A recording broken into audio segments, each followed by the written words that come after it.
नमस्कार दोस्तों, स्वागत है आपका अपना चैनल बीके डेस्टिनो पर। मेरा नाम विश्वजीत है। इस चैनल का मुख्य उद्देश्य एग्ज़ाम से रिलेटेड महत्वपूर्ण प्रश्नों को आपके पास पहुंचाना है। तो आज हम बात करेंगे हिंदी के बारे में, जो 5 मार्क्स का होने वाला है। हिंदी में वो सभी जानकारी को जानेंगे जो हिंदी एग्ज़ाम में आता है, जैसे कि निबंध के बारे में जानेंगे, व्याकरण के बारे में जानेंगे, उसके बाद प्रतिवेदन होता है, संलाप होता है, इसके बारे में भी जानेंगे। तो वीडियो के अंत तक ज़रूर बने रहे, और अगर आपको मेरा ये वीडियो पसंद आता है तो ज़्यादा से ज़्यादा अपने दोस्तों के साथ अपने शेयर करें कि आपका भी हेल्प हो और उन लोगों का भी हेल्प हो। तो चलिए तो वीडियो का आरंभ करते हैं। जैसे कि विभाग क में क्या है, विभाग क में नमक कहानी किस घटना पर आधारित है? भारत पाक विभाजन। कोहल्लू के बेल की तरह किसे कहा गया है? भंबलदा को। चटसार का अर्थ क्या है? छोटे बच्चों की पाठशाला। रविंद्र संगीत किसे कहा जाता है? रविंद्र के गीतों को रविंद्र संगीत कहा जाता है। मनुष्य और सर्प कविता की पृष्ठभूमि क्या है? महाभारत युद्ध। उसे यह बता दिया गया था, उसे से कौन संकेतित है? रामदास। अंतरिक्ष यात्रा के लेखक कौन है? गुणांकर मुले।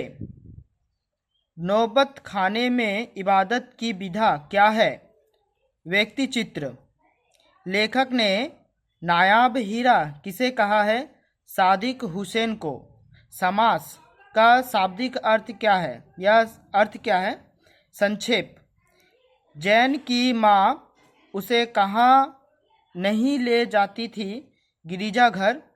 पलटन किसका विदूषक था? वजीरा सिंह।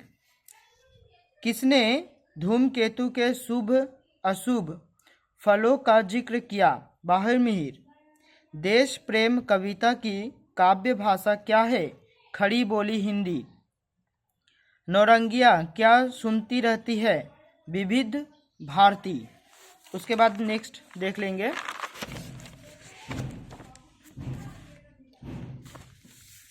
गरल का अर्थ क्या है? विष। कवि किसके तृण की बात करते हैं? स्वयं को। नगण्य प्राणी किसे कहा गया है? भंबलदा को। काशी में मरण को भी क्या माना गया है? मंगल। साफिया लाहौर किस महीने में गई थी? मार्च महीने में। तो ये कुल 20 क्वेश्चन हैं। अब आते हैं व्याकरण में। व्याकरण में क्या क्या पूछे जाते हैं, किस तरह के प्रश्न पूछे जाते हैं। आपदान कारक की विभक्ति क्या है? से। अगर आपदान नहीं पढ़े तो अच्छे से पढ़िए। चुन चुन में कौन सा समास है? अव्ययी भाव। सीता ने खाना बनाया, यह कौन सा वाच्य है? कर्तव्यवाच्य। उत्पत्ति के आधार पर शब्दों के कितने भेद होते हैं? 4। मैं घर पर हूँ, मैं कौन सा कारक है? अधिकरण कारक। संस्कृति शब्द का विशेषण क्या है? सांस्कृतिक। जिन वाक्य में कर्म की प्रमुखता होती है उसे कर्मवाच्य कहते हैं।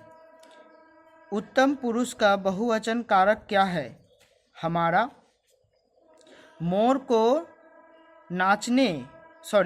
को नाचते सबने देखा है, यह किस प्रकार का वाक्य है? विविध वाचक वाक्य। अब इसमें देख लेते हैं। चरण कमल में कौन सा समास है? कर्मधारय समास।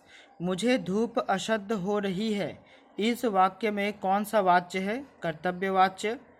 प्रति माह में कौन सा समास है? अव्ययी भाव। मुझे इस पुस्तकें दे दीजिए में विशेषण क्या है? जिस वाक्य में क्रिया का भाव हो प्रमुख भाव होता जिस वाक्य में क्रिया का भाव प्रमुख होता है उसे क्या कहते हैं? संबोधन।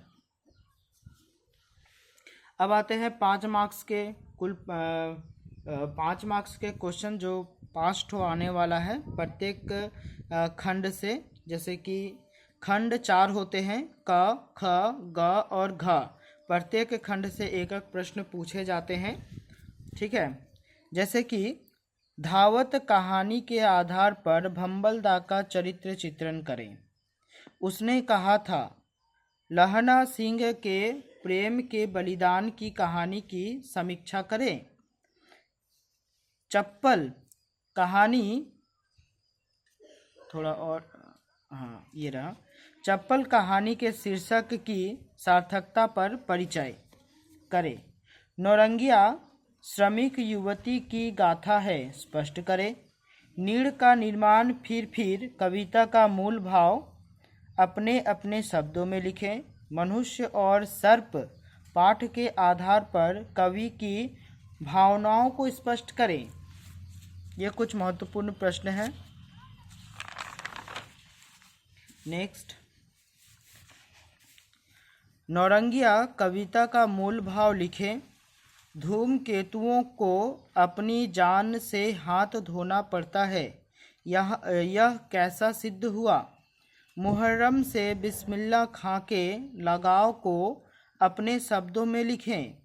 बिस्मिल्लाह खां के जीवन पर गंगा जमुनी तहज़्ज़ुब का क्या असर रहा है। धूमकेतुओं के विषय में हेली ने अपने अध्ययन से क्या निष्कर्ष प्रस्तुत किया। दीपदान एकांकी के आधार पर सोना का चरित्र चित्रण करे, या पूछ सकता है किरतवादी का चरित्र चित्रण करे। बनवीर की महत्वाकांक्षा ने उसे हत्यारा बना दिया है। इस कथन की पुष्टि अपने शब्दों में कीजिए।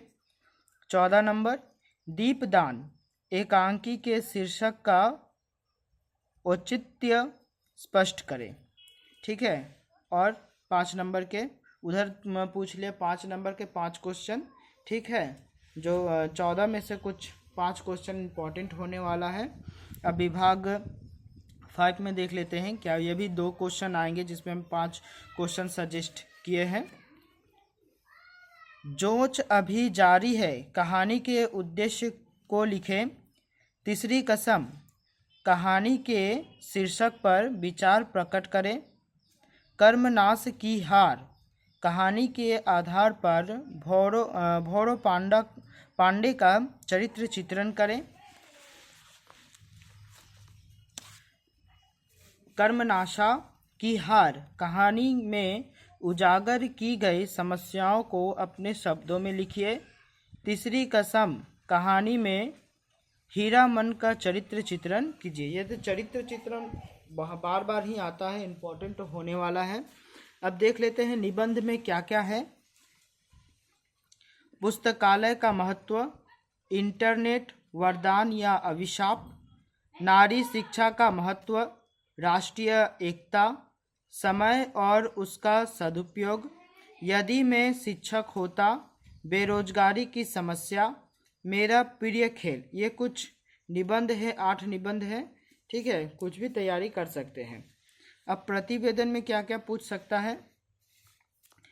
अपने इलाके से जुड़ी समस्या या वृक्षारोपण अभियान, यह प्रतिवेदन में पूछ सकता है। संवाद में क्या क्या है। रक्तदान करते समय 2 मित्रों के बीच में क्या संवाद होता है, उसे अपने शब्दों में प्रस्तुत करना है।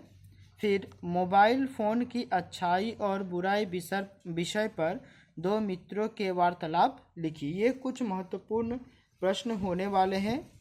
1 नंबर का, 5 नंबर का, फिर 5 नंबर का, 10 नंबर का प्रतिवेदन या निबंध या संवाद, कोई भी एक आ सकता है। तो वीडियो को अंत तक देखने के लिए आप सभी को तहे दिल से धन्यवाद। अगर यह आपका उपयोगी लगे तो वीडियो को ज़्यादा से ज़्यादा अपने दोस्तों के साथ शेयर करें।